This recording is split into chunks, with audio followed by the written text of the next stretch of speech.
Colin, what are you doing? I'm eating these donuts that I found on the train as research for today's show. Researcher, did you not read the script? Yes, it's about sugar. Yes, we're supposed to be cutting down on sugar, not eating more. Well, I have eaten less than I normally eat. Oh my gosh, the producer's going to be fuming. Come on, let's go get ready for the show. Welcome to Health Digest This. Sugar.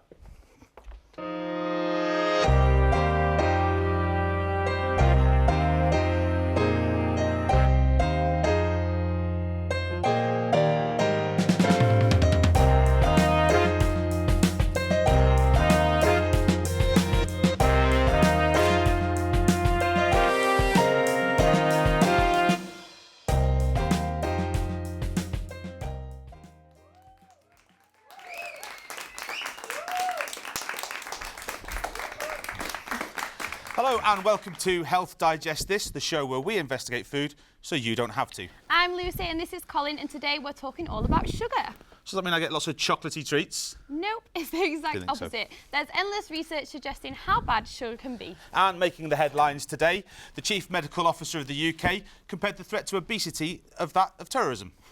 So we want to find out if going sugar-free is possible and what sticky pitfalls you need to look out for. It's going to be a long 30 minutes for me, Luce. Who knows, Colin, with what you, my friend, are going to find out on today's show, it might put you off sugar for good. Coming up, we'll be investigating hidden sugar, where it is and what it does. Our scientific reporter, Lizzie, will be telling us how sugar can affect our health. And we challenged a local lad to give up sugar for a week. If you want to know how he got on, stay tuned to find out more. And don't forget to follow us at Health Digest TV and share all your sweet sugary stories, both good and bad. But first, our reporter Adi went to see what the general public knew about sugar. Hello, I'm here at the University of Salford in Media City, UK, and today we're going to find out what these people know about sugar.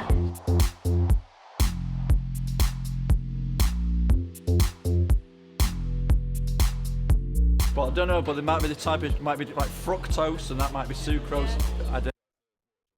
Lots of natural sugars in that. So the biggest eye-opener for me, but I do eat quite a lot of the neighbours, is how much additional sugars in that.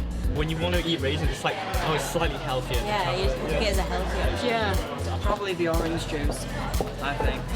A lot of natural sugars, maybe. Drinks have got loads of sugar in them. I was going to say raisins because that's like the one nobody would say. No. So it's a good thing I don't like raisins then. Wait, was I right? 5 sugar? Yeah.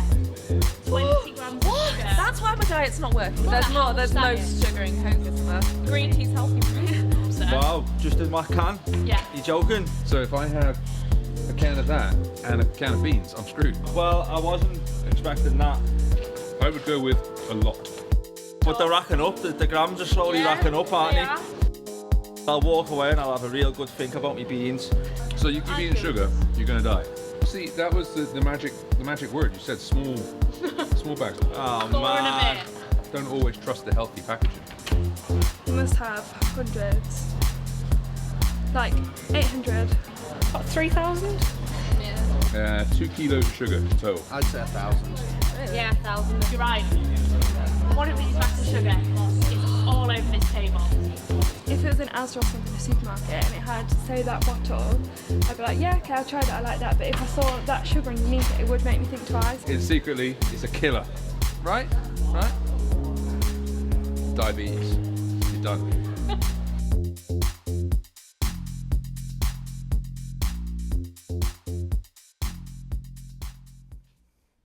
So, as you can see, there's more to sugar than meets the eye, and it appears we don't know much about it. Especially the potential negative effects and diseases like diabetes. Well, we have someone here who is an expert in this, so please welcome to the show, Julian. Thank you very much, my friend. He's my friend, Julian, for coming to see us. Tell us a little bit about how you know so much about sugar. Well, I have to because my life depends on it, because I'm a type 1 diabetic. So I need to match the insulin I inject with the amount of sugar and carbohydrates I eat. So I need to know. So, with that in mind, tell us how important or the effects of food packaging has on you making that choice. Well, having been doing this now for well over 2 decades, you learn lots of things when you begin to read the packaging. So the first thing you learn is not to be conned by labels that say diabetic or sugar-free. A lot of those labels, those products are no better for you than the other products. Always look and see how much sugar, how much carbohydrate is actually in it. And the other thing is, when you see a label that's low in something, it does tend to be high in something else. So when the food industry take fat out of a yogurt and make a low-fat yogurt, they're actually making a high-sugar yogurt. So you need to be very, very careful and always read how much sugar is actually in the product. So as a diabetic, how important, obviously, being, because I know you very good with food and stuff like this, you're a food person. Yeah. How does that affect taste and things like this? Well, sugar, sweetness is one of the key 4 tastes that we have: sweet, salt, bitter, sugar, and a 5th taste, which is umami, which is flavour. So sugar puts flavour in, which is why the food industry is so keen on adding it. Is that why you hear people talk about a sweet tooth and stuff like that? Is it people that see that more? Yeah, some people have a sweet tooth and like overtly sweet things, but most of us respond very well. The pleasure centres in our brains light up when we eat sugar, which is why women like chocolate so much. So. Yeah. You like chocolate much, don't you? Chocolate's my baby. Did you find it difficult swapping things out and not eating as much sugar? No, I found it difficult at first, but you kind of get used to it in the end, and you try and find things as a diabetic that are both low in sugar, but also slowly release sugar, so that you're trying to avoid the peaks and troughs that you get if you're eating refined sugar. At the end of the day, refined sugar is the thing that we all need to avoid. So you talk about peaks and troughs, so you eat too much sugar, you get the sugar rush, is that what you cook? Yeah, and it's during those, as a diabetic, it's during those periods when my blood sugar is very high or very low that I can do the damage to my body in the long term. So I've got to try and keep things as much on an even keel as possible. Okay, listen, Julian, thank you so much for coming in. Pleasure. We really appreciate it as always. Ladies and gentlemen, Julian Price. Now it's time for this week's Generation Wars. Doreen here has actively cut down her sugar consumption over the past year, but can her grandson Lewis do the same? Let's take a look. On today's show we are joined by a very special lady. Now, not only has she cut down on her sugar allowance to the 25 grams per day, but she's also my grandma. Welcome to the show, Grandma. Thanks for joining us today. Very welcome, Emma darling. Now, Grandma, obviously I know a lot about you, but the viewers out there don't, so would you mind telling them a bit about yourself? Yes, Emma darling. I'm your grandma, of course, and my name is Doreen. I'm 70 years old, and I'm on the show to talk about the reduction of sugar in my diet. There is actually a story to why you've given up sugar, or you've decreased it so much in your diet. Would you mind sharing that with us? I went to the doctors to get my blood test results, and I was told I was borderline diabetes number 2. And do you think that you had a lot of sugar before you went? Did you? Yes, I think I probably did. I never used to look at the packaging until then, but now it's really opened my eyes. There is another reason that you're on the show today, isn't there, Grandma? We're very worried about a certain person in the family. Yes, that's my grandson. Yeah, he does. He's also my cousin. Yes. And we both know that he does consume a lot of sugar every day, doesn't he? Yes. So you don't want him to go down the same path? No, of course not. But someone so young, they don't bother about what they eat or drink. They don't look at labels. I'm afraid that he may end up going down the same path as me and ending up with diabetes type 2 at such a young age. I wouldn't like that to happen. So now we're going to have a little chat with Lewis. We know more than anyone, don't we, Gran, that you eat so much sugar. Have you actually thought about how much sugar that you eat each day? I never really thought about it. Not at all, really. I just eat what I like to eat when I want to eat it. But since Gran found out about being like close to being diabetic, that bit, well, I've sort of thought about it a little bit, and I do eat my fair amount of sugar. Now, you've agreed to a sugar challenge, haven't you? Yeah. Yeah. So if you'd like to tell us a bit about that. Well, I'm just trying to get it down to the same amount as what my gran eats. I think it's something like 25 grams. Is that a day? Yeah. Yeah, it's a day, innit? Yeah. But it's not a week. It's close. Yeah, so I'm just going to try and see if I can match what she does. If that'd be something you'd like, Brilliant, I imagine, yeah? Yeah, brilliant. So yeah, it's more, Would be fun. yeah, I'd say it's more for my gran than it is for me. I'll probably still eat a few chocolate bars out here and there, but... Oh, you need your treats. Yeah, need your treats, but... Of course you do. Yeah. We've actually prepared a little surprise for you in the kitchen. Right, let's go. Let's have a look. Are you coming, Grant? Okay, yeah.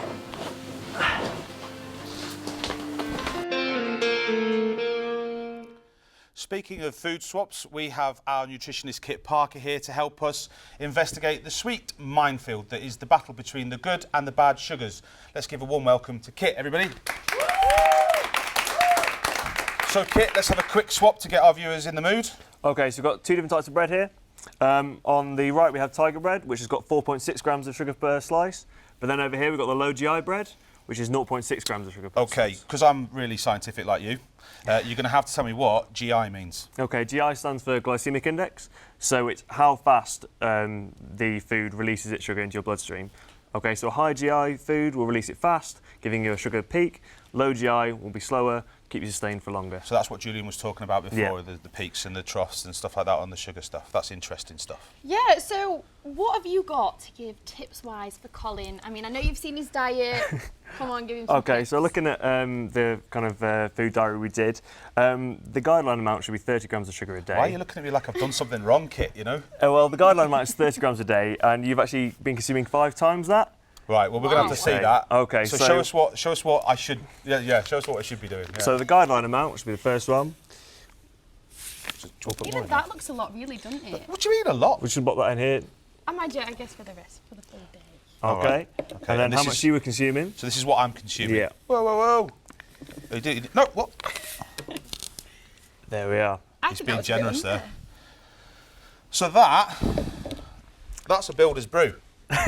Right, that's what goes in a builder's brew. That's bad, isn't it? That is. Okay, so we're getting a lot of this It's really bad. pizza, chips, toast, things like that. Right, I'm seeing over here some food that I don't really want to be seeing. Can you just tell us a little bit about what I've got here? Okay, so we've got a chicken, ham and leek sort of stew. Okay, it's very low sugar. We're looking at kind of very low carb as well. Do you want to give it a go? Am I going to give this a go now? There's 2 forks there, but I'm going to let you... There is 2 forks here, Lucy. Well spotted. Yeah, there you go. I'll hold this for you. Well, it's a spare. So I've got a spare fork. Right. So yeah. Oh yeah. See what I mean? I'm going to need some water for that. Yeah, actually, it's quite nice. Actually, I'm only lying to you. Actually, it is quite nice. And if it's Kit, thank you. And if you want to find out about this recipe, it is on our website. Making your own food is a great way of understanding how much sugar is going into it. But when you're buying food on the high street, brands have a sweet way of misleading us. Our corporate candy expert went out to find these hidden tricks. Hello everyone, I'm in Media City on a typically cold and windy Manchester day. I'm going to throw some words at you. Fructose, glucose, dextrose, lactose, evaporated cane juice, fruit juice concentrates, molasses and honey. What do these mean? Well, they're all substitutes for the word sugar. Sometimes companies will list their food as being sugar-free and have one of these words on the ingredients list, meaning the companies are lying to us. So what are they lying about? Let's go find out. We often see food and drinks labelled with no added sugar, but this does not mean that it has a low sugar content. The food may contain ingredients that have a naturally high sugar content such as milk, which contains lactose. But this will not be shown as sugar on the label. Instead, it will just read milk. Another thing that the labels don't tell us is a child's guideline daily recommended amount. Some of us will look at the label and just assume that it won't be much different for a child to an adult. But in fact, there is a huge difference. For example, an orange drink labelled at 22% of an adult's maximum sugar is actually 105% of a child's daily recommended amount. Servings are another problem we have to tackle when trying to unravel the mysteries of sugar and business practices. When looking at packaging, there are a few things that can mislead the consumer. For example, companies will list how much sugar their product has per 100 millilitres, making it appear healthy, when closer inspection of the packaging will reveal that it is actually a 500 millilitre drink and therefore contains 5 times the amount of sugar. Not only do companies mislead us with milliliter servings, they're also at fault for using out-of-date labels for food. Companies have been using old RDA labelling regulations. A motion has been put into practice to stop companies from doing this, but we will have to wait until the new year to see if companies will be truthful with the consumer. Jay Hankin for Health Digest This. Back to the studio.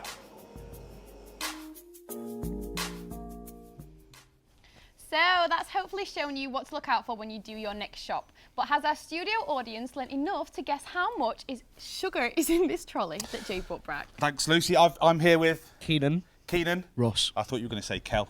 I'm here with Keenan and Ross. Keenan, I want you to rummage around and pick out some random things from the trolley. Do you have the orange Just soda one, right just here? yeah, random, yeah, soda? random. More random than that. This one? Yeah, okay, that's Yeah. nice and random. Good. You've got the random one. I think that random one there. And then just one more random one. Maybe Yeah, the somewhere beans, that looks under random. here. Yeah. Okay. That's a good Okay, one. completely at random. No suggestion. Keenan, tell us how much sugar you think's in the curried beans. In the beans. Think gonna about the go curry. For about 12 grams of sugar, I think. 12. Yourself? I'm going to say about 10. 10. Yeah. What's that say? This is a pomegranate green Just wanna show- tea. A pomegranate green tea. And how much do you think's in there? I think this one maybe a bit less, so 10 for this one. 10. And yourself? I'd want to say less, but I feel like it's a trick, so I'm going to say the same and 10 again. You trust nobody, do you? No. Right, hold up that. What have you got there? Just some Nature Valley Bar honey and oats. Okay, Think how about much the sugar do you honey. think's in there? I know, well, I think it's quite a bit because obviously it's a slow release and it's an energy bar. And as well the honey, so 12. 12. Someone's been learning about the glycemic index. Go on. Yeah, I definitely think that's both. More than both of these. So Both of these. maybe about 14. Let's take a look and see if these guys are right. Waiting for them brighter days. Waiting for them brighter days. Waiting for them brighter days. Waiting for them brighter days. Waiting for them brighter days.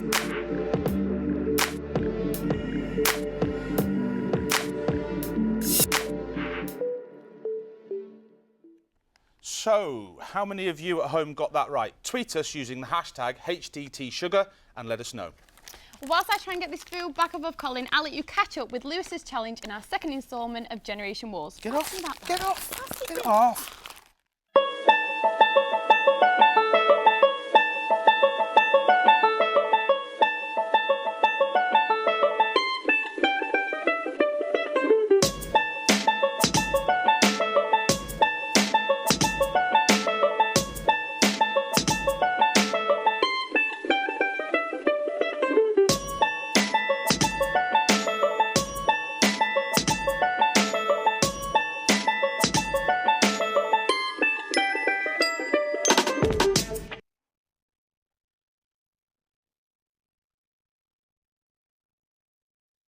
I wouldn't be able to tell either way which one was which at all with that one. They both taste the exact same.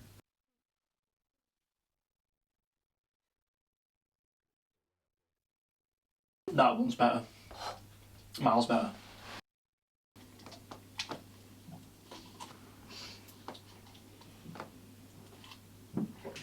Exactly the same, like Coke again. No. That is gross. The spoon, it just digging into jam is the most unnatural thing in the world. That is disgusting. Absolutely horrible. Turn it off now. I think Lewis has put me off that. I don't think there's anything wrong with that. Oh no, Looks Lewis has all put me right. off. It looks a bit watery, No, doesn't it? it's all right. Aye. What? No, right, so Lewis's grandparents are here with us. Doreen and Alec, everybody, please, round of applause. So, Doreen and Alec, what did you think to the jam? Oh, it's, once you get used to it, it's fine. It does taste very different from the ordinary jam. The texture is slightly different, but you do get used to it. I think once it's on your toast, I think once it's on your toast, it's all right. I mean, it tasted all right to me, so. Yeah, but Lewis didn't seem to think that though, did he? That's why it put me off. It looks a bit watery, but like you said, It's just a matter of taste, really. You know. Is it depending on the person? Do you like it, Yes, Alec? I Or? think Yeah, it's great. I don't normally eat jam. Oh, so It's marmalade I eat. Marmalade. okay. And is that high in sugar? It Yes. is really, but I have it on toast. So you only have little Okay, bits right, to listen. put it down. We will come back to you guys a little bit later on in the show. Now, sugar can damage your body in many different ways. Some you may know about and some you may not. So we uploaded Lizzie into our virtual reality lab to tell us more about the dangers of sugar. As a nation, we are consuming too much sugar. This is dramatically affecting our health. Right now, people are suffering from illnesses and conditions that could have easily been prevented. Here's how excess sugar is damaging our bodies. First, tooth decay. Tooth decay is caused by plaque, a thin film containing bacteria that coats the teeth. After you eat or drink, plaque bacteria digest the sugar in the foods and produce acids that weaken the tooth enamel. Currently in the UK, a third of 5-year-olds have on average 3 teeth affected with tooth decay. The removal of children's teeth costs the NHS £30 million a year.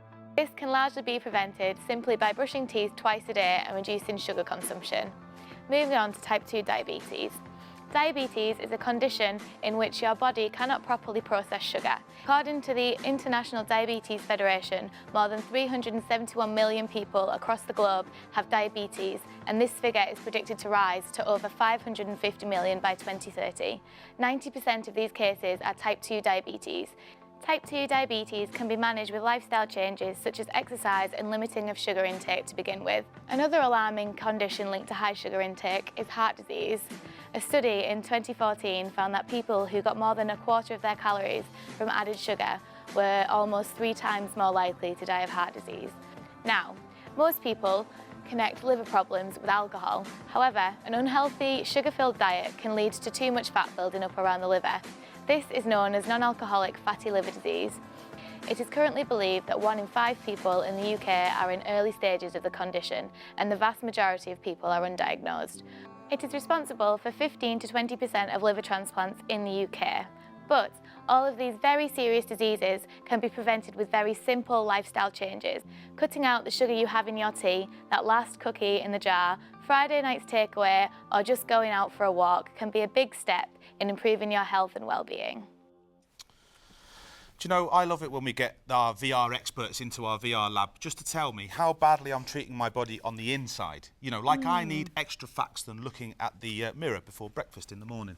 Yeah, anyway, it does show us how cutting down on sugar can have a positive effect on our bodies. Well, Lucy, let's put that to the test and find out if Lewis was able to put this positive effect into practice and cut down on his sugar in the final instalment of this week's Generation Wars. So, day 1 without sugar hasn't affected me so far, I can say. This morning, instead of jam, I put a bit of butter on my toast, which was alright, didn't taste too bad. I've just had a damn salad butty for dinner, scrapped my usual chocolate bar. So far, so good, not really feeling it. Tonight is my first night playing football, training, with a lack of sugar in my system compared to usual. 4th day in. It is getting to me a bit now though. I am starting to crave quite a bit of that sugar, but hopefully I can get through this session and not feel too groggy afterwards.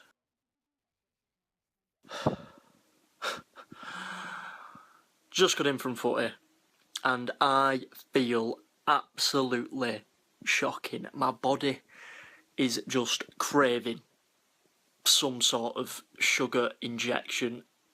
I feel absolutely exhausted and I feel like I just need to have a Snickers or something. Like I won't be able to carry on without it. I'm actually getting quite emotional thinking about chocolate. This has definitely been the toughest day of the week. Here it is, come about already, day 7. And I've done it. I've done it, like, easy. Well, not easy, I've had a few down days, but yeah, done. 20 to 25 grams per day, sometimes even less. I can't say I'm not going to be partial to a chocolate bar here and there. I'd happily live the same way as I have done for this week, for the rest of my life. That'd be a bit extreme, but yeah, I don't see why not. I've enjoyed it. Feeling alright, feeling good, feeling fresh. Feeling fresh for waking up as well, which is a shock. Don't need that morning cereal bar. But yeah, thank you very much. So, Dorian and Alec, you must be pleased with him. He lasted the full week, didn't he? Fantastic. Yes, it was amazing. Did very well. Didn't think he'd last that long. Did you not? No, so, Dorian, you're his grandmother. Okay, so the question to you is, grands are supposed to make lots of sugary treats, cookies and cakes and stuff. So do you think you helped him be addicted to sugar from a young age? Or? Yes, probably. And also, I was baking cakes and I was eating them. which I didn't realise at the time was very bad for me. No. Why didn't you realise at the time? But there was no media like there is now. There was just nothing printed, nothing on the telly to tell you that sugar was dangerous in those days. You just ate everything and you didn't think about it. So at what point, obviously on your journey, we'll talk about Lewis in a second, but on your journey to cut down on sugar, so at what point did you sort of say, I need to cut down on this sugar? What was the trigger for you? Well, the trigger was when I went to the doctors to get my annual blood test results. The cholesterol was fine, the thyroid was fine, and then it came to when she gave me the news about might be borderline type 2 diabetes, and I was absolutely gobsmacked. Shocking, I couldn't believe it. And this is obviously, why did it come as a shock? Because you didn't think. Well, it came as a shock because I've never been obese, and they sometimes say people who are obese are more likely to get it. So I've never been obese, and previous to that, in the years previous, I was told that my cholesterol was very high, so I'd already cut down on cakes and biscuits and bad foods. She was really upset to start when with. she came through the door. So really I was a bit upset about it. Yeah. So, obviously, I'm not 19 years of age, I'm a little bit older. So, if we could give some advice to our younger generation out there about things, what would you say to them? Well, I would say just think twice before you have that extra teaspoon of sugar in Cut your out drink. the sugar butties. We were chatting about these before, sugar butties. A Bolton delicacy. No. Well, Years I ago. was when you mentioned sugar butties earlier. Yep. I had to confess, and I'll confess. No, right yeah, now too, they're all that coming I out had- they're all coming out the woodwork now. Yes. I like treacle sandwiches, golden syrup blimey. sandwiches. Yes, I I mean, did. All right, welcome to I the have confessional quite section of our show, ladies and gentlemen. No, but what is a good food for you? Like, what are the little tips? What you could tell us to eat? Because I'm sure you mentioned something to me earlier about a certain nut. Ah, walnuts, yes. I've discovered that walnuts are an absolute superfood. They lower the risk of diabetes, actually, and they lower the risk of heart disease also. So they're worth having on your diet of each day, just a few, because they're very, very filling, actually. Just a few every day. If you're having a drink at night, watching the telly, just eat a few walnuts.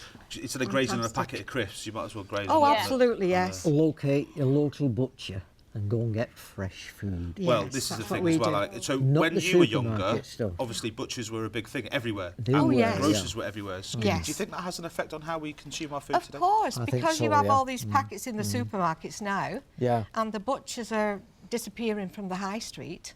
We travel to Bolton from where we live in Tilsley to get our meals, which are made daily, and we freeze, and we get about 6 to 8 weeks supply, and he makes some fantastic meals, fresh meals.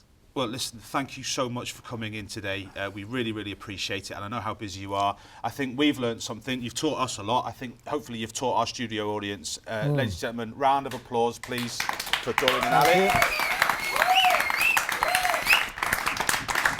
And if you guys at home are convinced to reduce your sugar, please be sure to tweet us at Health Digest TV and check out our website for some more great tips.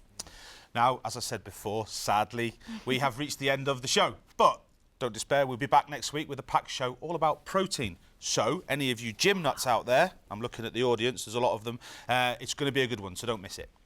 Thanks to our great guests, our lovely studio audience, and you guys at home for tuning in. I've been Lucy Machin. And I've been Colin McKevitt, and we will see you next week for more Health Digest Digest This. Woo!